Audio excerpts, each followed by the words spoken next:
वसुदेवसुतं देवं कंसचाणूरमर्दनं देवकी परमानन्दं कृष्णं वन्दे जगद्गुरुं। कृष्णाय वासुदेवाय हरये परमात्मने प्रणतक्लेशनाशाय गोविन्दाय नमो नमः। जी के सुमरन ध्यान से बन सकल सोकाज सोगरी सवारी सहित ज्ञान दीजियो आज। सिद्ध सदन आनंद करण मंगल मोदन राम लक्ष्मण सीता सहित श्री रामचंद्र भगवान। बंदों पर धरि धरण सिर महावीर हनुमान। बुद्धि विद्या दीजियो निर्जन मन हनुमान। श्रीमद्भागवत के तिलक में हो सहायक शुभ करे जो अर्थ में सुधी जो वृंदावन बिहारी लाल की जय हो। राधा माधव सरकार की जय हो। श्रीमद्भागवत महापुराण की जय हो। हनुमान हरि की जय हो। बोले शंकर भगवान की दुर्गा महारानी की जय हो। सत्य सनातन धर्म की जय हो। संत समाज की जय हो। बस्ती नगर की जय हो। माता पिता गुरुदेव की जय हो। गौ माता की जय हो। गायत्री माता की जय हो। गीता माता की जय हो। गंगा माता की जय हो। भारत माता की जय हो। सभी श्रोता समाज की जय हो। ओम नमः पार्वती पते हर हर महादेव। आइए बंधु, बड़े परम सौभाग्य की बात है कि आज आपके ग्राम साड़ूमल में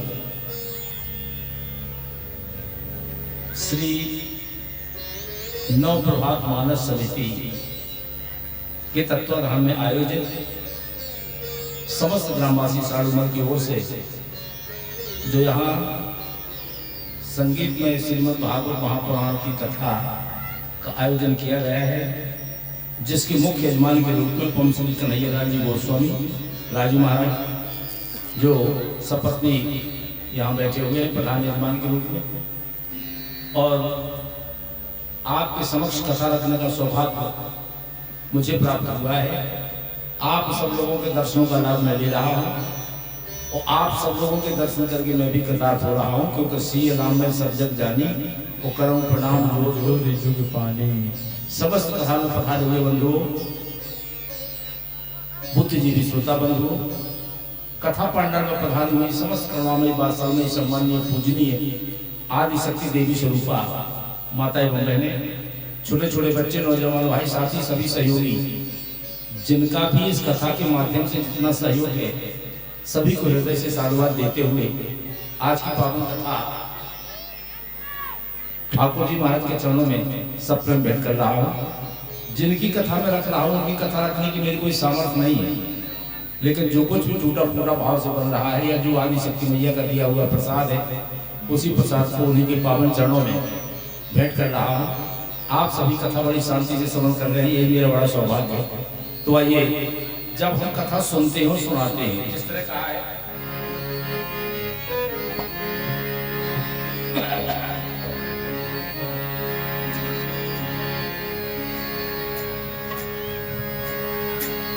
निर्मल मन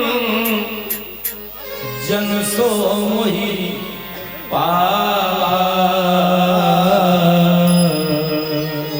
और मोहि कपट छल क्षेत्र न भाव। कथा श्रवण करें लेकिन मन पवित्र रखें।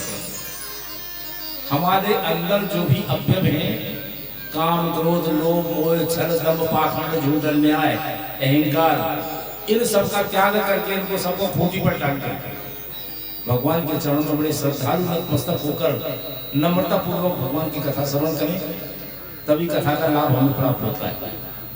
तो कथा स्मरण करने के पहले 2 मिनट आइए भगवान का स्मरण कर लें, ताकि मन बुद्धिवाणी हमारी बनी हो। तत्पश्चात भगवत कथा के समक्ष में का प्रयास करूंगा। आइए बोलो बेटा। जय जय राधा रमण हरि बोल। जय जय राधा रमण हरि बोल।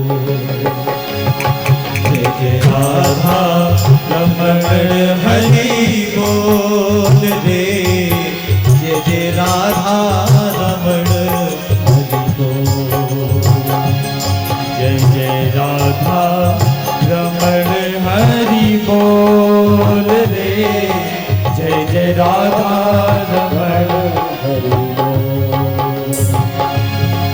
हरि बोल हरि बोल हरि बोल हरि बोल हरि बोल हरि बोल हरि बोल हरि बोल जय जय राधा जय रमण हरि बोल जय जय राधा रमण हरि बोल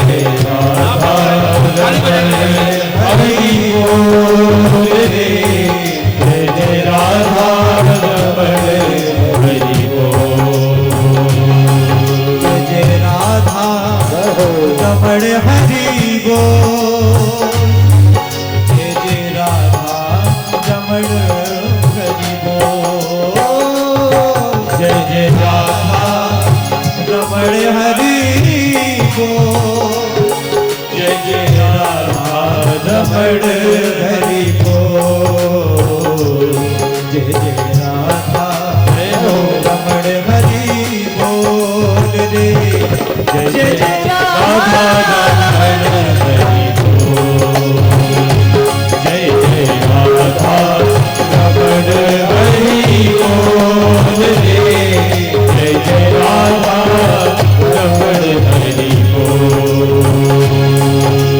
श्री राधे राधे श्री राधे श्री राधे श्री राधे राधे श्री राधे ओ श्री राधे राधे श्री राधे श्री राधे श्री राधे राधे श्री राधे ओ श्री राधे राधे श्री राधे श्री राधे श्री राधे राधे श्री राधे श्री राधे श्री राधे राधे श्री राधे श्री राधे श्री राधे राधे श्री राधे श्री राधे श्री राधे राधे श्री राधे राधे राधे राधा रमण हरि बोल रे जय जय राधा रमण हरि बोल जय जय राधा रमण हरि बोल रे जय जय राधा रमण जय जय राधा रमण हरि बोल जय जय राधा रमण हरि बोल जय जय राधा रमण हरि बोल जय राधा रमण हरि बोल जय जय राधा रमण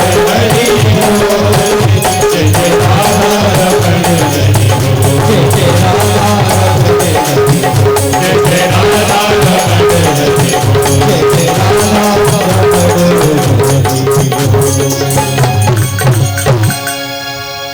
राधा भागवत की कथा सुनकर मुक्ति को प्राप्त कर ले तो कोई आश्चर्य की बात नहीं। अगर कोई ज्ञानी को उस भागवत कथा सुनकर मुक्ति को प्राप्त कर ले तो भी कोई आश्चर्य की बात नहीं। क्या किसी पापी व्यक्ति को भागवत की कथा से कुछ मिल सकता है? सनत कुमार जी से कुछ पूछ दिया नारद। उस समय सनत कुमार ने बड़ी सुंदर कथा कही। नारद जी को लक्ष्य करके, नारद कैसे कैसे पापी व्यक्ति भी भागवत की कथा सुनकर मोक्ष को प्राप्त हो जाता है। हे नारद, हे मानव पाप प्रस्तुत सर्वदा सदा दुराचार तापिमार्गा क्रोधाग्नि दग्धा कुटिलस्य कामिना सप्ताहि यज्ञे निकलो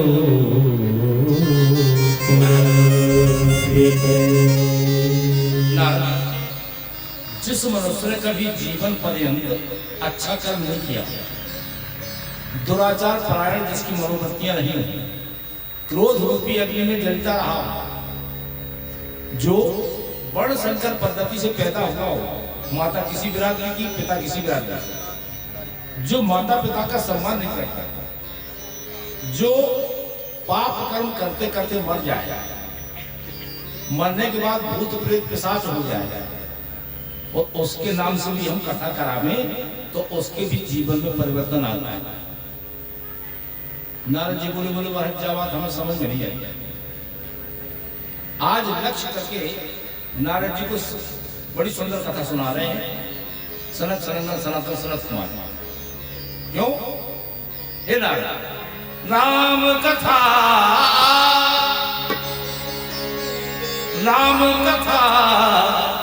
सुंदर कर तारी संशय उड़ाव जब हम राम की कृष्ण की कथा करते हैं और हाथ की ताली बजाते हैं, राम कथा सुंदर कर तारी तो संशय बेहंग उड़ावन हारी। संशय रूपी जो पक्षी होते हैं ना, वो अपने आप उड़ जाते हैं। जैसे किसी वृक्ष पे अगर पक्षी बैठे हैं और आप उसके वृक्ष के नीचे जाके ताली बजाओ तो पक्षी बैठी रहेंगे, उड़ जाएंगे। जब हम उनका नाम लेते हैं, हाथ की ताली बजाते हैं, तो हमारे हाथ की अगर कोई गड़बड़ रेखा भी हो तो वो भी सही हो जाता है, उनके नाम में हो सकती है। हम काऊ की बात थोड़ी कर रहे हैं, हमारी थोड़ी गड़बड़ है। लेकिन जब से उनकी कृपा होगी, जब से उनका नाम लिया, अपनी छोटी जो रामचंद्र जी को नाम लेके सो काम बन शुरू। आइए जय राधे राधे गोविंद गोविंद राधे राधे गोविंद गोविंद राधे राधे गोविंद गोविंद राधे राधे गोविंद गोविंद राधे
दक्षिण दिशा में तुंगभद्रा नदी के किनारे एक सुंदर नगर है जिसे कहते हैं उत्तम नगर। तुंगभद्रा तटे पूर्वम भूतपत्तनम यत्र वर्णः स्वधर्मेण सत्य सत्य कर्म तत्परः। उस नगर में सभी वर्णाश्रम धर्म के पालन करने वाले लोग रहते हैं। उसी में एक पंडित जी रहते हैं जिनका नाम है आत्मदेव। और आत्मदेव उसी का नाम हो सकता है जिसने आत्मा में देवता का दर्शन किया। पंडित जी बड़े योग हैं, सुशील हैं, परमभाषी हैं, कर्मकांडी। लेकिन पंडित जी जितने अच्छे हैं उतनी ही उनकी पत्नी दुष्ट है। पत्नी सुशील है, पति सुशील है, लेकिन नारी कर्कश है। नारी दुष्ट प्रकृति के, मतलब दोनों का 36 का आंकड़ा है।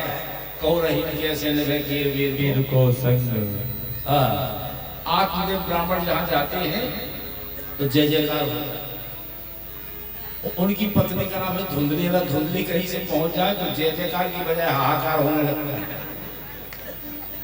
जय जयकार और हाहाकार में अंतर है कि नहीं? आत्मदेव जाए तो जय जयकार और धुंधली पहुंच जाए तो हाहाकार। ये धुंधली है ना, बड़ा विचित्र नाम है धुंधली,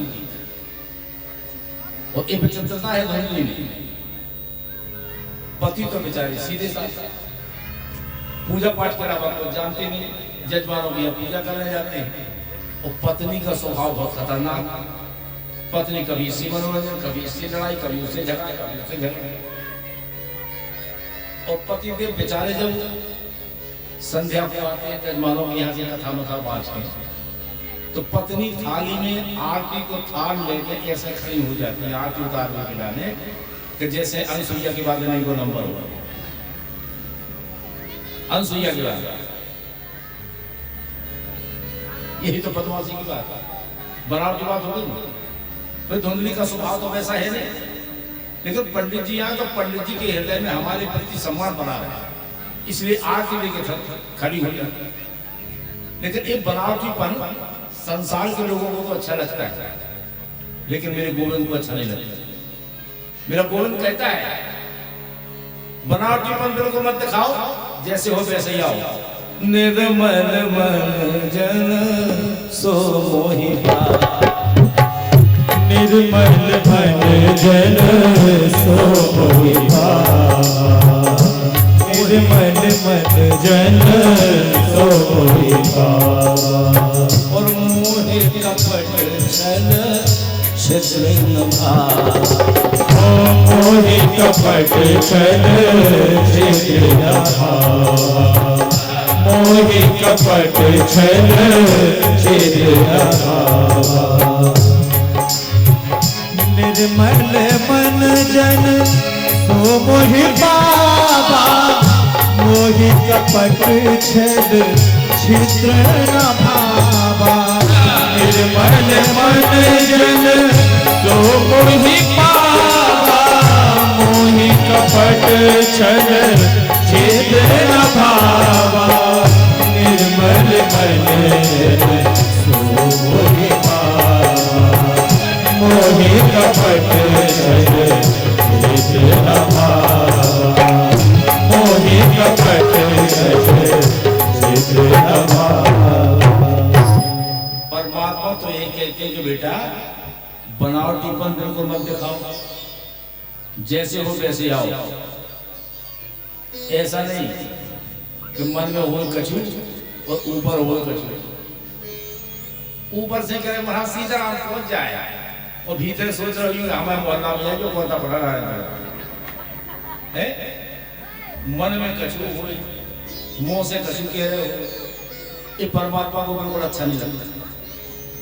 धुंधली देवी का मन तो अच्छा है नहीं, भावनाएं अच्छी है नहीं, और पति के सामने आरती का थाल लेकर खड़ी हो जाती है। इनके यहाँ किसी बात की कमी नहीं है, लेकिन आप ब्राह्मण के अगर तुलसी लगाई जाती है तो वो सूख जाता है।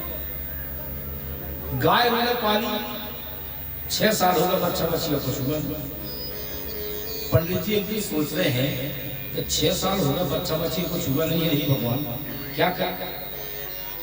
अब इनके मोहल्ला पड़ोस वालों ने आना शुरू कर दिया, और मोहल्ला पड़ोस वाले अगर अच्छी मिल जाए तो भगवान एक कृपा समझियो, नहीं तो मोहल्ला पड़ोस वाले तो क्या सोचत के हमारे ये पूरे से पूछ जाए, इनकी से पूछ जाए। महाराज शुरू कर दिया, अरे तुम्हारी कौन शिकायत सूखी रही है, तुम्हारी कहीं जाके कहीं बहुत तो है नहीं है।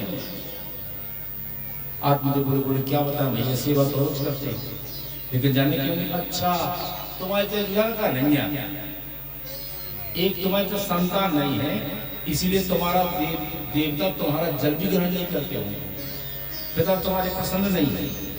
उस ज्ञानी पंडित को ऐसा मूर्ख बनाया विद्वान पंडित उन लोग बाबू ने कि पंडित जी एकदम बैठ के रोने लगे, मैंने ऐसा पाप कर्म किया है, ऐसा पाप कर्म किया है। पंडित जी रोने लगे और रो के सोच चले गए जंगल में बैठे बैठे रो रहे, मेरे यहाँ एक बेटा नहीं है, हमारा दिया हुआ पिता देवता कोई स्वीकार नहीं करते। इतने में एक वहां से संत निकले, उस संत ने देखा कि लगता तो ब्राह्मण है, विद्वान है, लेकिन दुखी है। संत ने कहा कि ब्राह्मण कथम रोदिसी विप्र तुम काते चिंता बलियसी पद तुम सत्वरम मह्यम स्वसस दुख।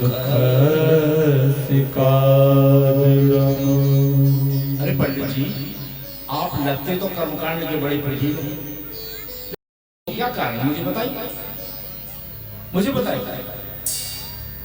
आप मुझे ब्राह्मण चरणों में गिर पड़े, बोले महाराज मैंने अपने घर पे तुलसी भी लगाई तो सूख जाता है, गाय भी पाली तो बच्चा बच्चिया कुछ हुआ नहीं, वो भी बांध हो, हमारे यहाँ एक बेटा नहीं, मुझे आप दे सकते हो तो बेटा दे। एक पुत्र चाहिए परिवार के लिए, उसी पुत्र की वजह से महाराज मैं जंगल में आ गया हूँ मरने का निश्चय करके। क्यों? एक पुत्र चाहिए परिवार के लिए, अरे बेटा के बिन मेरा आंगन अच्छा नहीं लगता, बेटा के बिन ये आंगन अच्छा नहीं लगता, बेटा के बिन ये आंगन अच्छा नहीं लगता।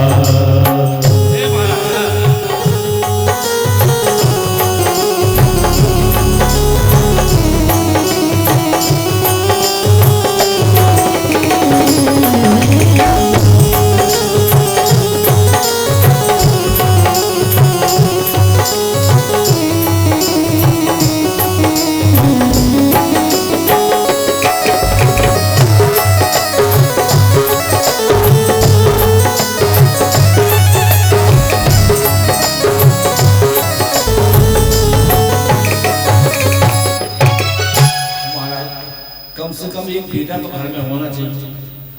संत ने सोचा, हे भगवान बताओ बेटे के लिए रो रहा है, कुछ बेटों की वजह से रो रहे, कुछ बेटों के लिए रो रहे हैं। संत ने कहा कि ब्राह्मण देवता संसार में यही तो एकमात्र अज्ञान है कि तुम कर रहे हो।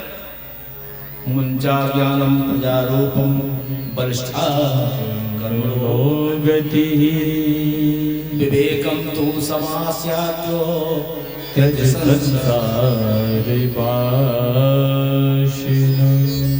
अरे पंडित जी, आपके मन में जो पुत्र की कामना है यही तो अज्ञान है।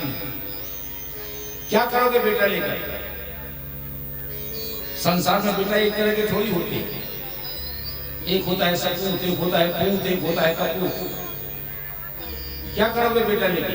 ये बेटा करते भी क्या है, बाप के मरने के बाद 12 दिन तो कम खा, 13वें दिन तो लड़कों में दो। क्या करोगे बेटा लेके? अगर सपूत बेटा निकल गया तो बहुत अच्छी बात है, पूत निकल गया तब भी अच्छी बात। अगर बेटा कपूत निकल गया तो हमारा ये जन्म भी बिगाड़ दिया, परलोक भी बिगाड़ दिया। इसलिए हम तो ये कहते हैं कि देना किसी माँ बाप को कुल कपूत के हाथ, ब्राह्मण ममता छोड़ के जपो द्वारिका। अरे ब्राह्मण देवता, जितनी ममता हम संसार के बेटों में करते हैं, इतनी ममता अगर भगवान के चरणों में हो जाए, अगर तुम्हें पुत्र की ही कामना है तो पुत्र कन्हैया को मान लो। अनंत ममता विष्णु ममता प्रेम संगतः भाव सहित सांद्रता दुखी प्रेमानि गद्धते। अरे जितनी ममता हम संसार के बेटों से कर रहे हैं, जो कुछ कर रहे हैं बेटों के लिए, जो कुछ कर रहे हैं बेटों के लिए, अपने लिए कोई कुछ कर रहा है। इतनी ममता अगर कन्हैया के चरणों में हो जाए तो हमारा जीवन सार्थक हो जाएगा, जीवन सार्थक हो जाएगा। आप मुझे बोले बोले महाराज जी तो बात है, काल खोपड़ मन की बात बता दो तो वो प्रवचन करने लगे, वो पुराण वाचन लगा, वो भागवत सुनाने लगा। अरे हमें पुत्र चाहिए, हमारे दिमाग में पुत्र का भूत सवार है, अगर दे सकते हो तो पुत्र दे। संत बोले ब्राह्मण देवता तुम्हारे मस्तिष्क की रेखा कह रही है कि तुम्हें 7 जन्मों तक पुत्र का सुख नहीं। आप मुझे बोले बोले महाराज हम तो एक ही जन्म फल हो रहे थे, तुमने 7 जन्म की और कुंडली खोल के लड़ गए, एक ही जन्म तो कटा नहीं कट रहा। बोले 7 जन्म में हमारे मस्तिष्क में पुत्र हो अथवा ना हो, लेकिन आप तो संत हैं, और संत चाहे तो भगवान को जो नहीं भी करना है वो करवा देते।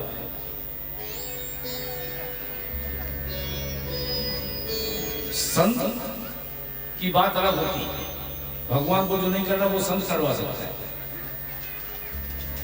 संत हृदय नवनीत समान, संत ने एक फल दिया, जाओ अपने पत्नी को खिला देना, तुम्हारे यहाँ सुंदर पुत्र उत्पन्न हो, उसके नियम बता।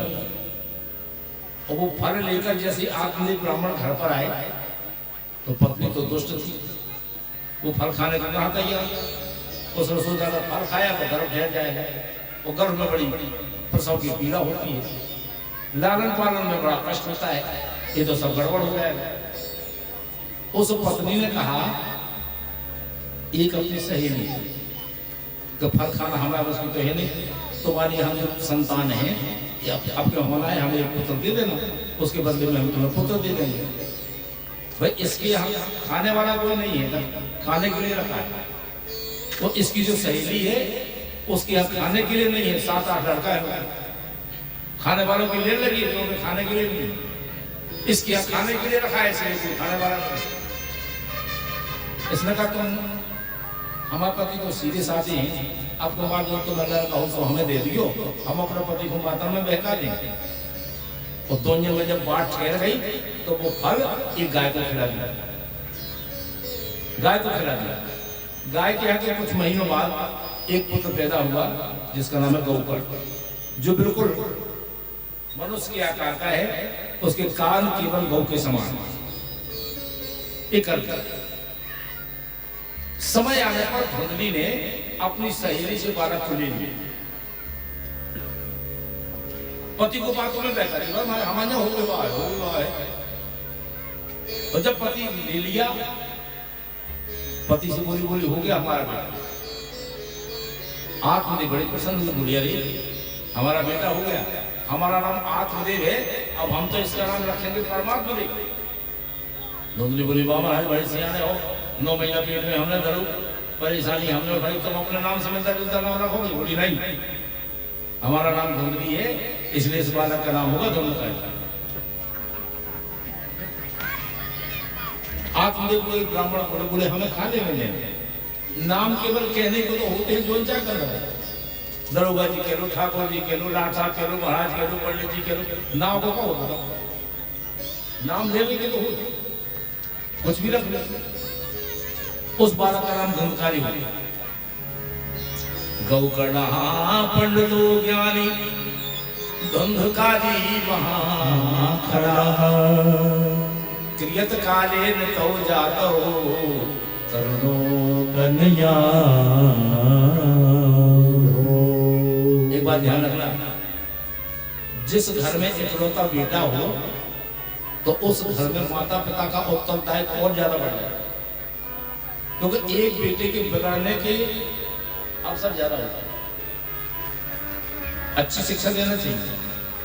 वैसे अगर एक बेटा है और अच्छा है तो पूरे खानदान को तारने की क्षमता रखता है। एक है अच्छा हो तो पूरा खानदान तार रहा है, और परमेश्वरी 8 लोग हैं, 2 की जमानत होने हो, 2 को पुलिस ढूंढ रही हो, 2 जुआ खेल रहे हो, हैं?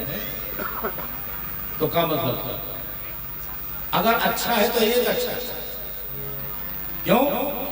लाखों में काम करता एक सूरमा अकेला, लाखों में काम करता सूरमा अकेला आँखों में काम करता, एक सूरमा अकेला लाखों में काम करता, लाखों में काम करता, लाखों में काम करता, एक सूरमा अकेला, लाखों में काम करता, एक सूरमा अकेला। ये मत कहो कि क्या नहीं, ये मत कहो कि क्या नहीं कर सकता है अकेला, लाखों में काम करता, एक सूरमा अकेला लाखों में काम करता।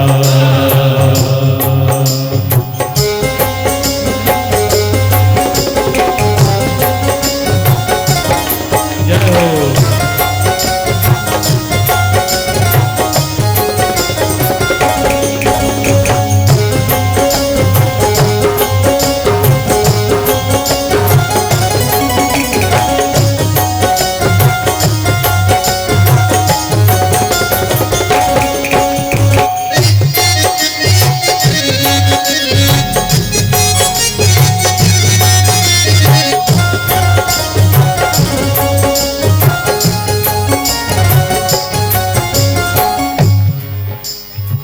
यूं तो हजार तारे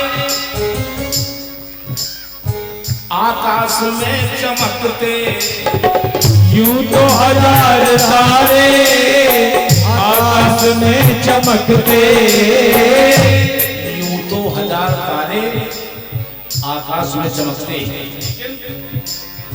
अंधेरा दूर करता, अंधेरा दूर करता, एक चंद्रमा अकेला, आँखों में काम करता, एक सूरमा अकेला लाखों में काम करता।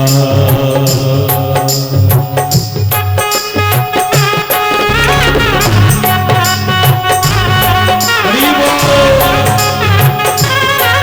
जय हो। ऐसे खुला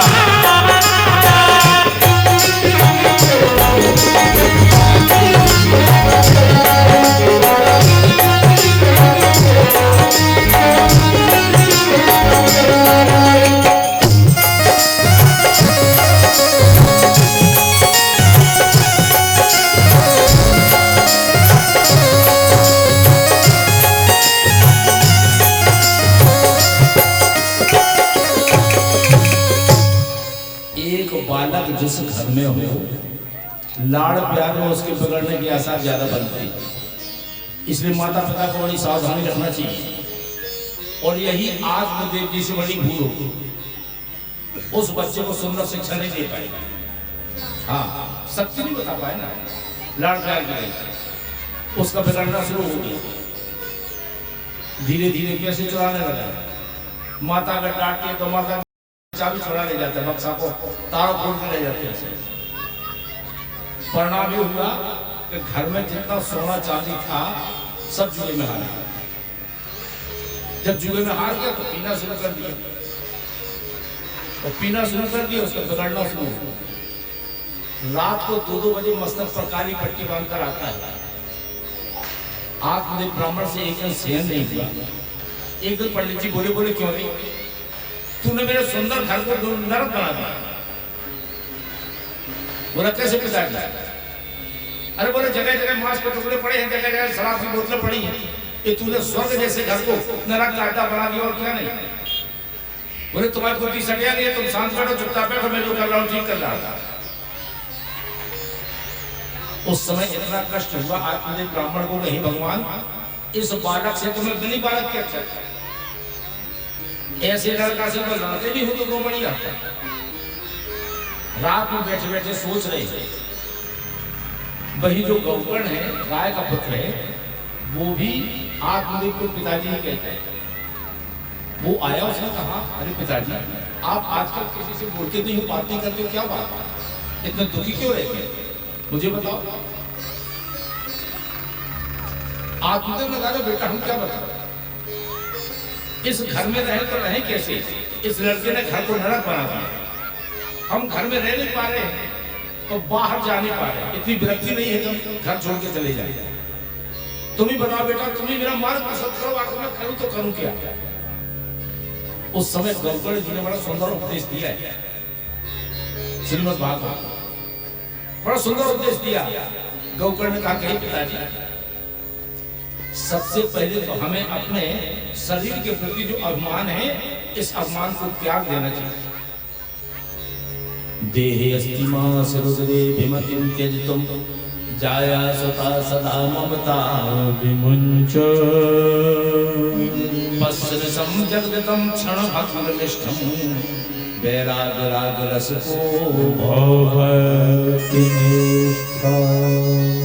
हे पिताजी, मैं एक बात कहता हूँ, शरीर के प्रति जो हमारी आसक्ति है, इसको त्याग दो।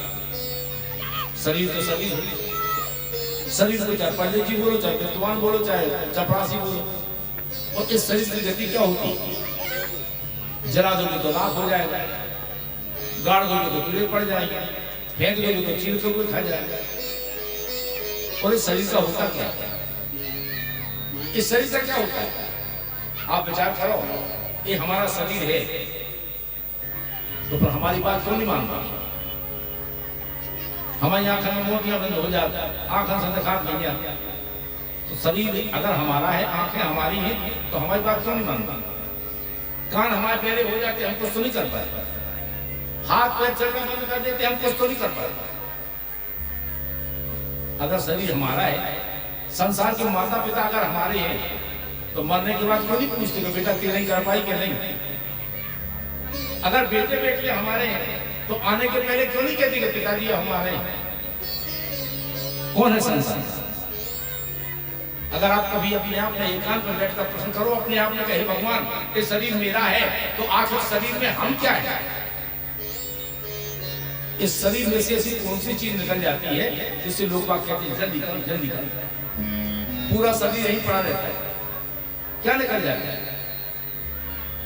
ये शरीर तो हमारा है, लेकिन इस शरीर में हम क्या है? आपको एक ही बात बोलेगी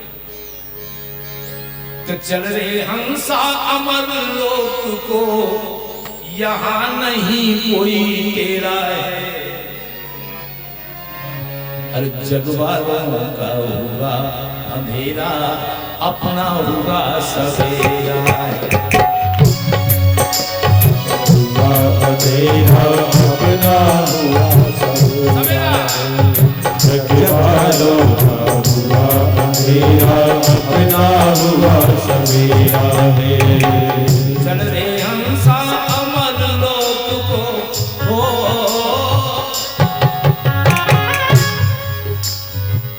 चल रे हंसा अमर लोक को, यहाँ नहीं कोई तेरा है। जग वालों का होगा अंधेरा, अपना होगा सवेरा। जग वालों का हुआ अंधेरा, अपना हुआ सवेरा है। जग वालों का हुआ अंधेरा, अपना हुआ सवेरा है।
इस संसार से हमारे साथ क्या जा सकता है? कुछ हम ले जा सकते हैं?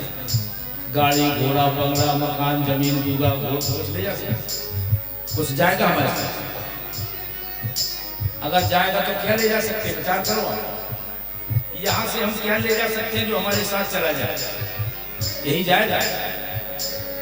सीताराम राम सीताराम राम राम सीताराम राम राम सीताराम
ना कुछ हमारे साथ जा सकते कर लें। संसार में प्रेम तो सबसे करना है, लेकिन आसक्ति किसी में मत रखो। आसक्ति ही बंधन का कारण है। भागवत ये कहती है प्रेम तो सबसे करो, लेकिन आसक्ति किसी में मत रखो। ऐसा जब गोकर्ण ने उपदेश दिया तो आत्मदेव ब्राह्मण रात्रि में ही चले गए जंगल में जाके दसम स्कंद का पाठ किया, गोविंद को प्राप्त किया, मन प्रमुदित हो। अब जब आत्मदेव चले गए, गोकर्ण भी तीर्थ यात्रा के लिए चले गए। अब तो धुंधकाली लाठी लेके मां के पास पहुंचा, जितना सोना चांदी निकाल के रख दो। माता बोले बेटा आज की गम खाओ, हम कहा सब धार्मिक तुम्हें लेके। जैसे जैसे प्राण छुपाए और उस धुंधकाली के डर के मारे उसकी माता रात में जाकर कुएं में गिरकर अपनी जीवन लीला समाप्त कर ली। मतलब मर गई, उसकी माता मर गई केवल उसके डर के मारे। और जब माता मर गई, पिताजी जंगल में चले गए, गोकर्ण चले भी गए तीर्थ यात्रा के लिए। अब तो उस दुष्ट ने 5-5 वेश्याओं को लाकर घर में रखा। आध्यात्मिक तौर पर जो वेश्या है ना, रस रूप गंध शब्द स्पर्श, यही तो वेश्या है जिन्होंने हमें लूट लिया है। जब आदत खराब थी, एक दिन राजा के घर में चोरी कर ली, पकड़ा गया। वेश्याओं ने सोचा कि अगर हमें दुष्ट से कहते हैं कि मेरा पीछा छोड़ दे तो ये छोड़ने वाला नहीं। वो अब राजा की नजरों में चढ़ गया है और राजा इसको दंड देगा, साथ में दंड हमें भी मिलेगा। वेश्याओं ने उसको मारने का प्रयास किया, खटिया पर लेटे लेटे उसको फांसी लगा। जब उसके प्राण नहीं निकले तो जबरदस्ती उसके मुंह में जलते हुए अंगारे भरे वेश्या, और जब उसका प्राण निकल गया, मर गया, तो उसकी मृत देह को जमीन में गाड़ कर वहीं से सोना चांदी लेकर वेश्याएं चली गई। वेश्याओं की संगति का यही असर होता है। तो कहने का तात्पर्य है कि जीवन तो निकला उसका बुरे काम ना, मरने के बाद भी उसे शांति नहीं मिली, बड़ा भयानक प्रेत हुई। यहाँ आत्मदेव ब्राह्मण के घर में प्रेत होने की पड़ा है। जिस दिन गोकर्ण तीर्थ यात्रा से लौट कर आए, आत्मदेव के भाव में प्रवेश किया, तो धुंधकारी कहीं घोड़ा बनकर, कहीं बकरा बनकर, कहीं भैंसा बनकर सामने आ जाता है, कहीं अग्नि जल जाती है। गोकर्ण जी बैठे, गोकर्ण ने कमंडल से जल लिया और छींटा मार के कहा, अरे मैं क्या देख रहा हूं, तुम कौन हो? तो गोकर्ण के सामने एक छाया हाथ जोड़ के खड़ी हुई, एक छाया हाथ जोड़ के खड़ी हुई। उस छाया ने कहा, अहम भ्राता त्वदीयोऽस्मि धुंधुकारी नामता स्वकीये।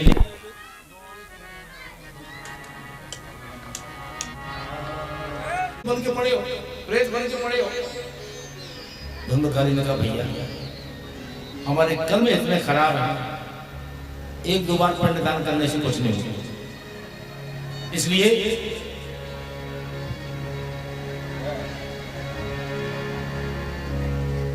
अरे हमारे कर्तव्य ऐसे हैं, मैंने कर्म ऐसे किए। कर्म प्रधान विश्व कर्म प्रधान विश्व कोई नहीं बचा सकता भैया। कर्म प्रधान विश्व प्रधान विश्व जो जस करई सो तस फल जो जस करई तस फल चाहा। भैया मेरे कर्म ऐसे हैं, कर्म प्रधान विश्व करिरा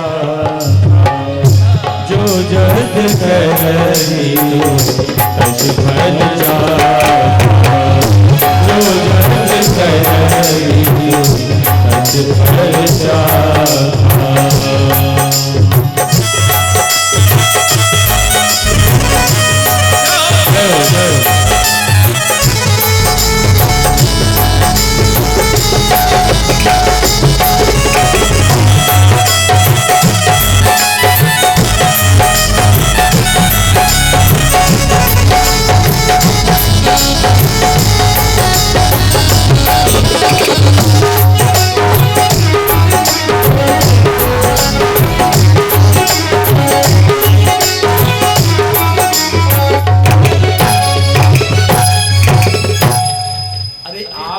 विद्वान भाई और आपका भाई इतना कष्ट भोगे, मैं प्रेत ध्वनि में हूं, भैया मुझे बचाने के लिए कोई उपाय करो।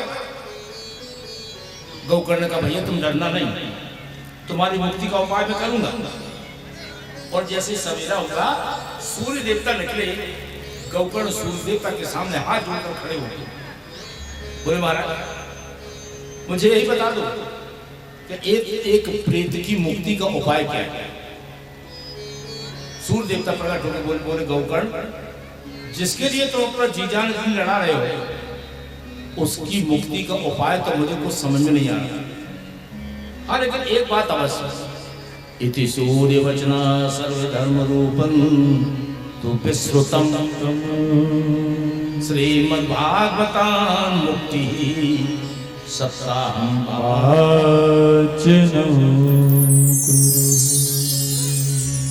गौकर्ण केवल एक ही उपाय है, श्रीमद् भागवत की कथा का तुम पाचन करो धनुकारी के निमित्त, तो इसकी मुक्ति हो सकती है। सब लोगों के सामने व्यास मंच बनाया गया, सुंदर चौकी बनाई गई, भागवत जी को विराजमान किया गया, पांडाल सजाया गया। वहां जहां भागवत शुरू की वहां बांस का बगीचा था, सामने आसन बिछा दिया, भैया धनुकारी आप जहां आओ भागवत सुनो, मैं तुम्हें भागवत कर रहा हूं। अब धनुकारी कैसे आ गया, प्रेत का शरीर तो होता नहीं और कथा में प्रेत आ नहीं सकता है, प्रेत आ भी जाएगा तो हवा उसको तुरंत उड़ा के ले जाएगी।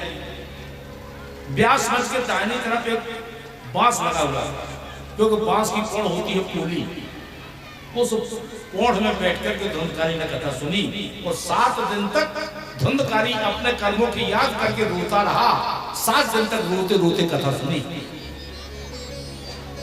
पहला दिन हुआ एक कोढ़ टूट गई, दूसरे दिन दूसरी, 7 दिन में 7 कोढ़ टूट गई और भगवान के धाम से विमान आ गया। उसमें भगवान के पार्षद बैठे जिनका नाम है नंद और सनंद। जब पार्षद ले जाने लगे, गोकर्णकारी अरे क्या कर रहे हो? बोले धुंधकारी ने कथा सुनी इसलिए इसको ले जा रहे हैं। अरे बोले अकेले धुंधकारी ने थोड़ी सुनी, कथा तो सबने सुनी, तो सबके लिए विमान लेके आओ ना। आनी तानी विमानानि न तेषां युगत कृत अत्रैवा बहिवा सन्ति श्रोतारो मम निर्मलः। अगर कथा सुनने से विमान आता है तो कथा तो हजारों लोगों ने सुनी है, सबके लिए विमान लेके आओ। भगवान के पार्षद बोले गौकर्ण, कथा सुनने में अंतर होता है। कथा का जैसा भाव होता है उसके अनुसार कथा के फल में भी भेद होता है। क्योंकि कथा के श्रोता एक तरह की नहीं होती, एक होते हैं श्रोता।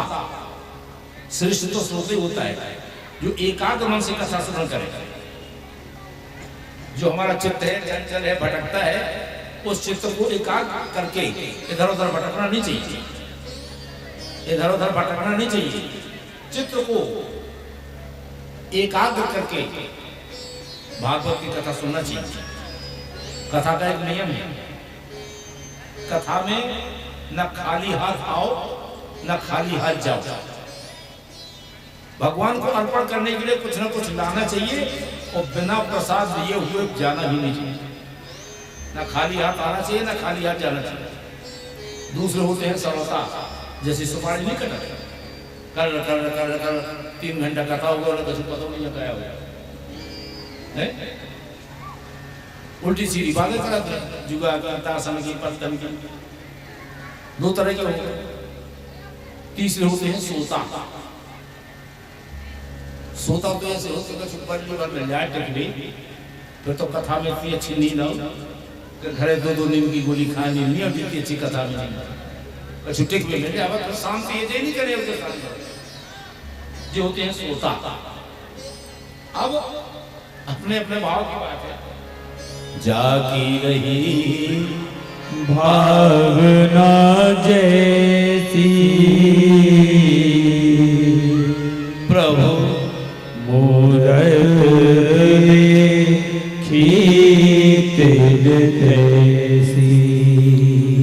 जैसा जिसका भाव वैसा उसका प्रभाव। कथा सुनने के तरीका होते हैं, कथा सुनने के कुछ नियम होते हैं।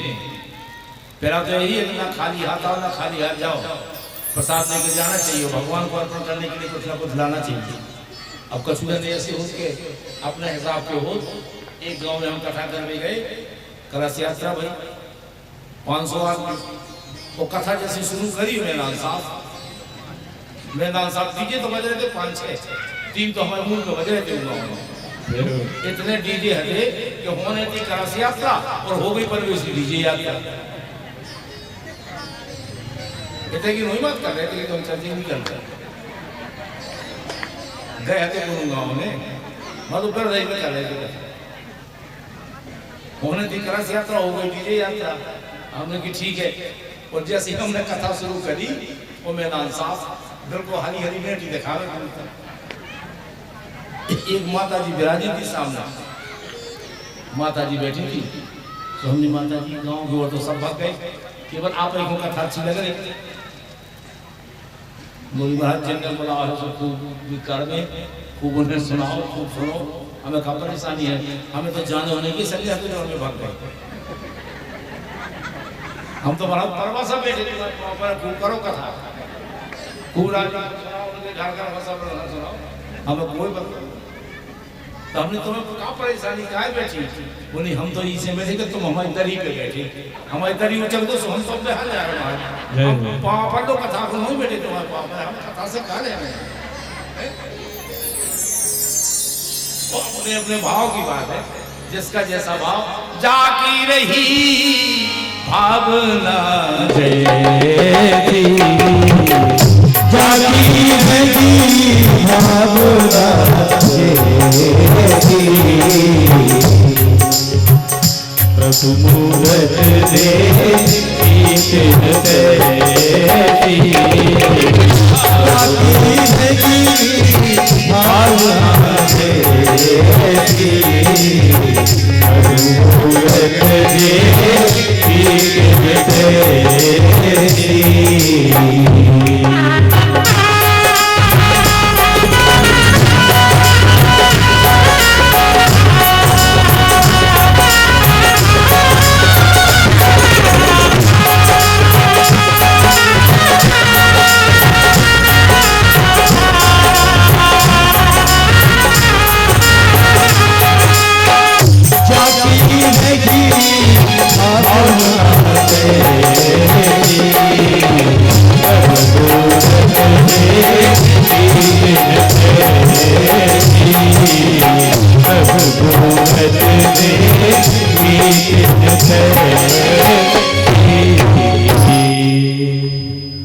भागवत की कथा एक आसन बैठ के सुनना चाहिए, एक आसन बैठ के कहना चाहिए। और कोई अगर शरीर में कष्ट है, शरीर में कोई परेशानी है तो बात अलग है, फिर तो आप खटिया पे परे परे भी सुन सकते, बैठ के भी सुन सकते, कुर्सी पे बैठ के सुन सकते। लेकिन कथा का एक नियम है, सुखासन बैठ के कथा श्रवण करो।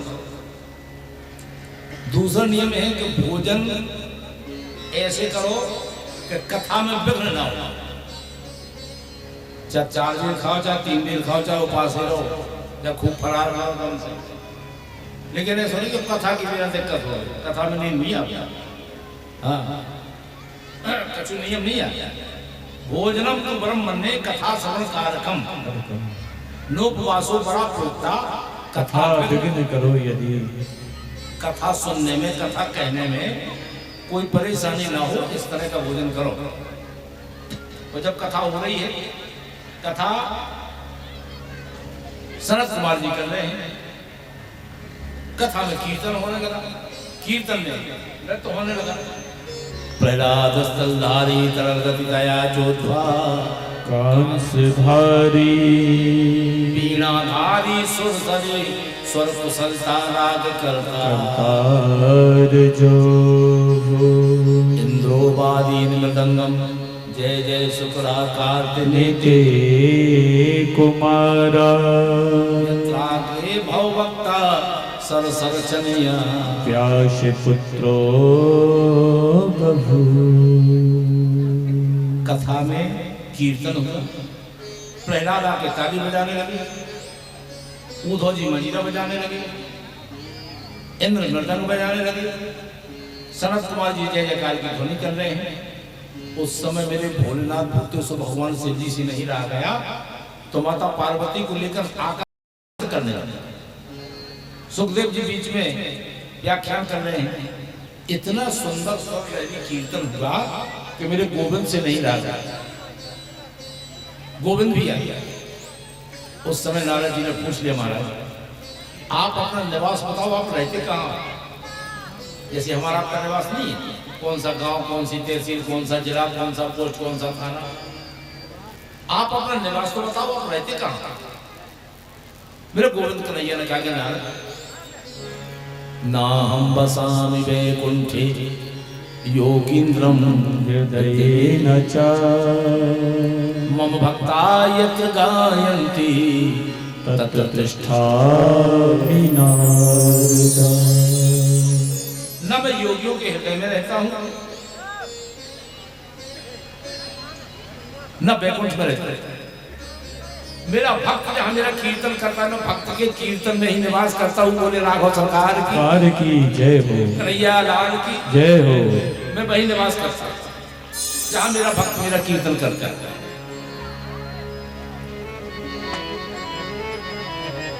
इसने तो कहा है मुकुंद